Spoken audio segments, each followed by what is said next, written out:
สวัสดีสวัสดีจ้าพ่อแม่พี่น้องยินดีต้อนรับเข้าสู่ช่องน้องตายสาวลาวคือเก่าเด้อพี่น้องมื้อนี้น้องตายมาหาน้องอ้ำและกับน้องแก้วเนาะเพื่อสิไปสอนกุ้งนั่นเองพี่น้องตอนนี้ก็อยู่ที่ท้องหน้าน้องอ้ำเนาะนี่น้องแก้วเนาะสบายดีพี่น้องมื้อนี้เฮาสิไปไสมื้อนี้เฮาสิไปสอนกุ้งเนาะพี่น้องแม่นพี่น้องเป็นบัสเนาะพี่น้องเดี๋ยวตอนนี้สิไปเก็บหอยแล้วก็น้องอ้ำเพิ่นยังอันนั้นอยู่เนาะพี่น้องเพิ่นยังถ่ายคลิปกระเป๋าเอิร์กเนาะกก่อนไปทำส้มฝากกดไลค์กดแชร์กดติดตามเพื่อเป็นกำลังใจให้น้องตายเด้อพี่น้องน้องแก้วเพิ่งไปได้สิกาเมื่อไทยโมโหคือกันนะพี่น้องโอเคพี่น้องอย่าลืมเด้อพี่น้องเบิ่งโฆษณาให้ในเด้อจ้าขอบใจขอบคุณหลายๆเนาะที่เขามารับส้มสอนน้องตายรู้สึกดีใจและประทับใจหลายเด้อพี่น้องก็ฝากเหนือพาโตอีกเนี่ยเด้อสำหรับผู้ใดที่เข้ามาใหม่น้องตายสาวลาวเด้อพี่น้องตายกำลังจะต้องลบมาที่เด็ดสิโรกะซอยพร้อมกันมันแจ๋อยู่บ่มาถ่ายได้เลยพี่น้องมาพี่น้องโรกะโอ้ยแต่มันม่วน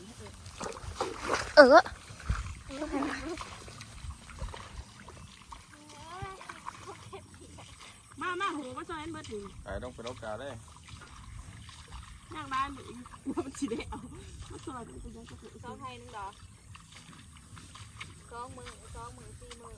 5 มื้อถึงไทยนี่จบนี่แล้วพี่น้องวิธีโรกะเราให้ซามาเอาให้ไทยมาเลยวิธีเพิ่นสิเตะเด้อไม่แห้งบ่ไหลเพราะว่ากะมันอ่อนโรกในไซส์น่ะเนี่ยมันมัดบ่ได้มันสั่นเล่าหลังจากกับไทยแต่ชีวิตเพื่อที่ดอยแล้วพี่น้องอาชีพมีมองเด่นมองเที่ยวพี่น้องเนาะครับนี่ว่ามีไฟแสงสีคือประเทศไทยแต่ว่าสาวมาพี่น้องมันโอกาสกันนะ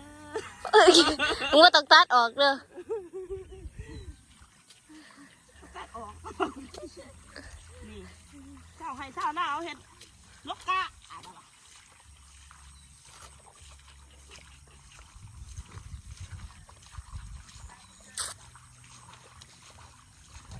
ย่างจังมือซาอับจังสิแดะนี่5 มื้อโอ้ขันมาลกกะซอยนี่จีเดียงงูกระทะอยู่บ่มีเดือดแป้งกินอดีบ่อดีมาว่าน้องแก้วจังมือมากินเดือดแป้งเพิ่น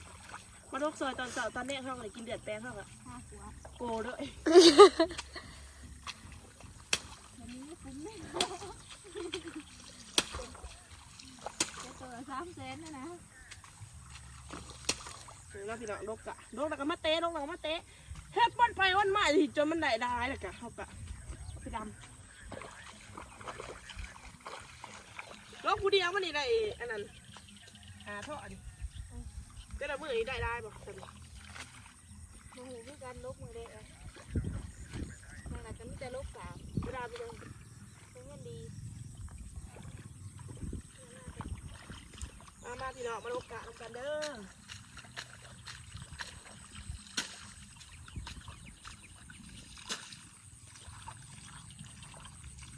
ม่วนให้ลงกะตัวนี้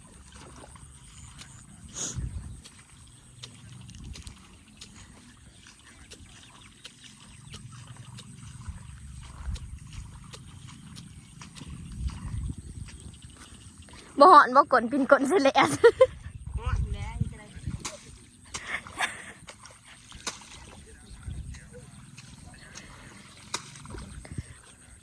ไปซอยมาดิใช่ป่ะสิเอาขู่1คู่นึงบ่แป๊บนึงแป๊บเดียวลุงน้องเอาคู่นึงก็เอา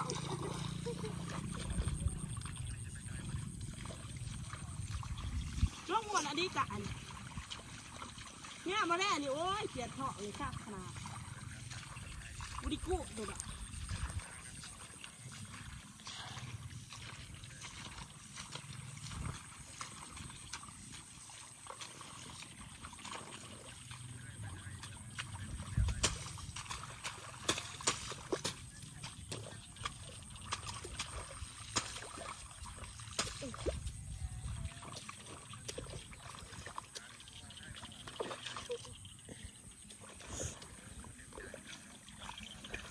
ไปรกกาซอยน้องอาเบิ่งมาเบิ่งน้องแก้วรกแล้วพี่น้องน้องแก้วนี่เศร้าให้เศร้าหน้าคือกันนะพี่น้องเอ้ย ไปรก ไปที่เด้อโอ้หลอกแตะน้องแกเอามาแต่ไทยนี่ผิวพรรณนี่พุพองขนาดพี่น้องลูกที่ไหนมาลูกใส่เนี่ยนี่เป็นทงหน้าน้องอับนะพี่น้อง เอวกระยาวขจัดอยู่ พี่อับสาวให้สาวหน้าตัวจริงนี่เนาะน้องแกโอ้ยหุ่นนี่บ่บางเลยพี่น้องเอ้ย นี่ไรเจ๊นกกะนกอันนกกะนกหมูมือหนึ่งนี่จะได้อยู่บ่ ขอเลยซีท่อขาท่อ นี่เนาะพี่น้องน้องอ่ำโอ้ยหน้าตาพอนี่อยากออกพลังเนาะหลังอยากมุเนาะพี่น้อง นี่เนาะพี่น้องบุตรีทานกกาบสุดยอดอะดีพี่น้อง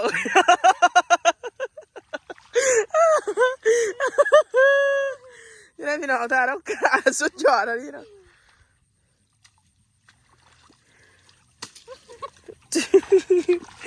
นี่เนาะกะนี่ใส่พุ้ยได้บอกลงทุนได้บอกเห็นหน้าแสง ใส่ผู้ซ้อมกู โอ้ใส่ผู้ช่องขู่หมอดจอบจำพี่น้อง ใส่ช่องขู่นึงเนาะโอ้ถือว่าโอเคแล้วสิเอาลกลงแก้วลกโอ้ยพี่น้องเลยสุดยอดอะดี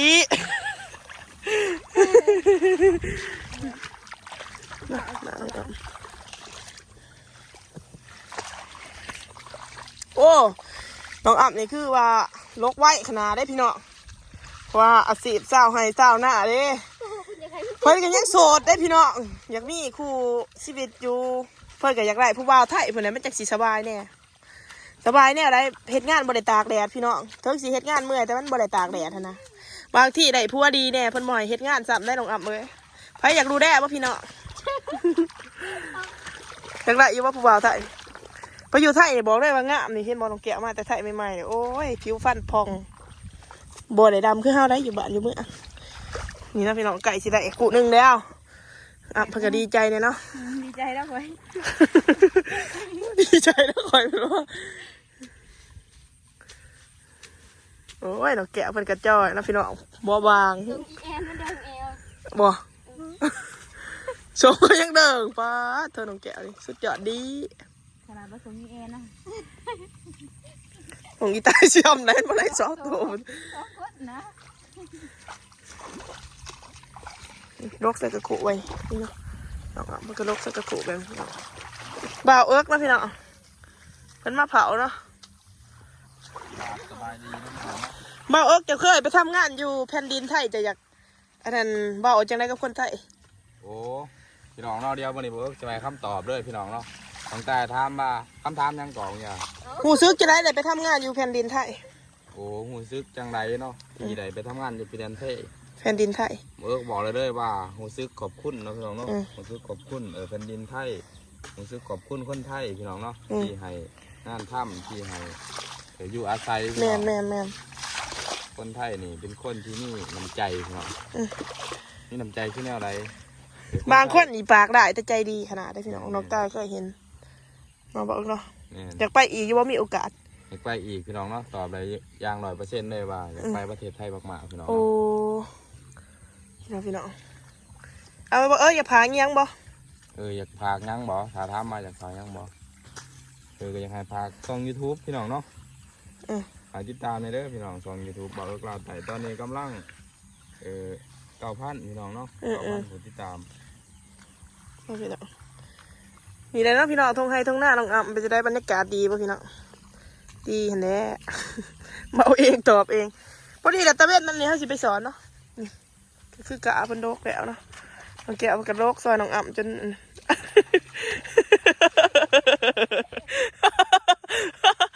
โอ้ยเนาะเฮ็ดไปน้ำหยอกกันไปน้ำพี่น้องเอ้ยเดี๋ยวดีชีวิตบานบาทเนาะมวนดี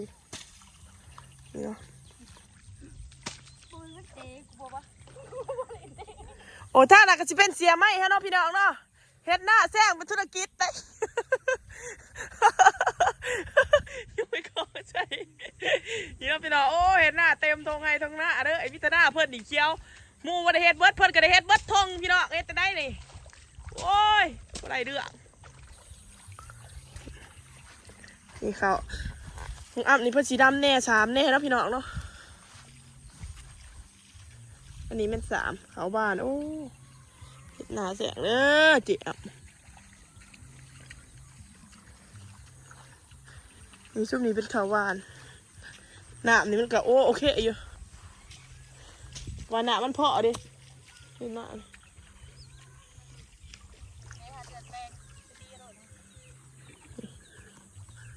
เห็นหน้าแสงงามเหมาะสมขนาดวันนี้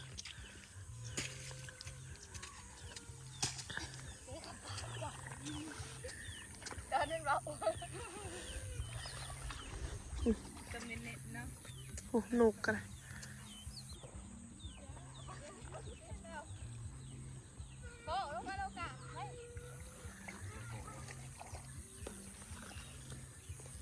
นี่เขาเพิ่น3ได้นี่ซุ่ม3ย่าเพิ่นอันนั้นเพิ่นกระแบงไปล่าขึ้นไปเด่นเพิ่นขี้ขานทันเนอกพี่น้องย่าเพิ่นขี้ขานชอบเอากระแบงให้ได้ขึ้นไปเด่นยี่หน้าค่อยเดะเต็มท่อนะโอ้ยเพิ่นพี่น้องเป็ดเนาะ นกมึงซ้ำมุกนะ หันใบเซยเนาะ การนกเงยมากแต่เนาะ ใครอยากขับเลี้ยงว่าพี่น้อง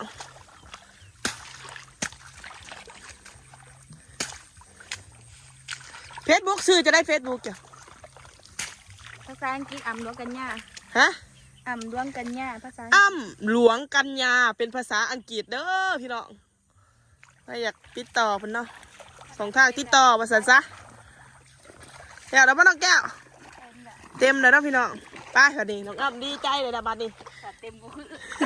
คือ เต็มได้กูอยากมันบ่คมลบสามบ่จักมันได้หา เต็มกับเต็มซะแป๊บนึงเอาอีก2 กำกัน เอาอีก2 กรัมเนาะเพิ่นว่าลกใส่กระคู่แบบนี้สบายเลยพี่น้องเพราะมันบ่ได้บาด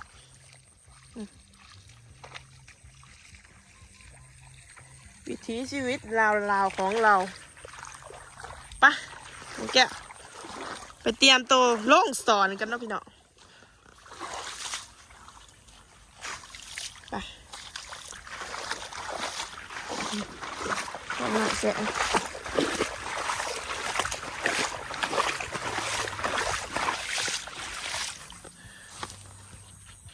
ในที่ความทุกข์ความเนี่ยเกือบส้นเข้า โอ้เขาน้องอ้ำนี่ยาร้ายเด้อยาอยากร้ายบ่ผ่านปันได ไปยำ แต่ว่ามันจะเคี้ยวเลยนะ ปะรีบๆหน่อยสิ ไปอยากกินน้ำไปกินน้ำ โอ้ยน้องการให้เดียวมาอยากกินน้ ไปกินน้ำจะมา ำใส่หอยนี่บ่หอยเราไปดักน้ำมันเลยเก็บหอยบ้างค่ะน้องแก้วใส่ฮะนี่หมักหอยเซอร์ดิเดี๋ยววันนี้จะไปเก็บเนาะมาเก็บมึงเล่นที่เขาโอ้ยงะมาดีพี่น้องเลยสบายหูสบายตาเด้ก็กระโดนมัวก็กระโดนมันอยู่แถวไรวะอ่ำตะกี้ก็กระโดนบ่ไหนเฮ้ยบ้านหันดิ ตะกี้กูมาเก็บแต่ละเกือบ บ้านจะขึ้นแต่กระเพาะใส่ขวดดำนี่แหละค่ะ น้ำมีมันก็ไปเลย เอ้าตอนจะโฮมเนี่ยตะกี้อันนี้เขามาสอน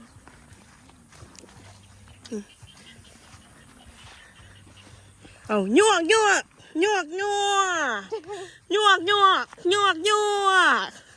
ียังนะวะยากมากนะเงาบ่เป็นไม่แต่อยากเหาะอย่างเดียวเนาะ และเห็นผู้น้องโอเคนะพี่น้องเดี๋ยวเราสิไปหาอันนี้กันไปหาสอนหาเซิร์กันเด้อบันนี้เด้อ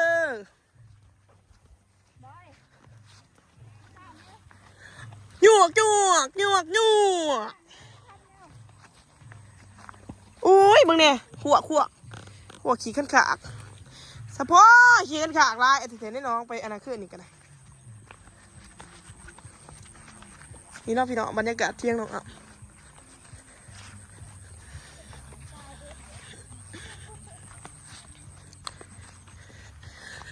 และเห็นว่าน้องผู้ให้อย่าเฝ้าเนยหลอกหันนี่เห็นว่าลำปีอย่าเผาขี้เหือกายขอเอานำเนื้อชายอายยังหนีบ่แนมน้องโอเคพี่น้องสำหรับคลิปนี้ก็จะขอจบเพียงสำนีเด้อพอกันใหม่คลิปหน้าฝากกดไลค์กดแชร์กดติดตามเพื่อเป็นกำลังใจให้น้องตายเลยเด้อบ๊ายบาย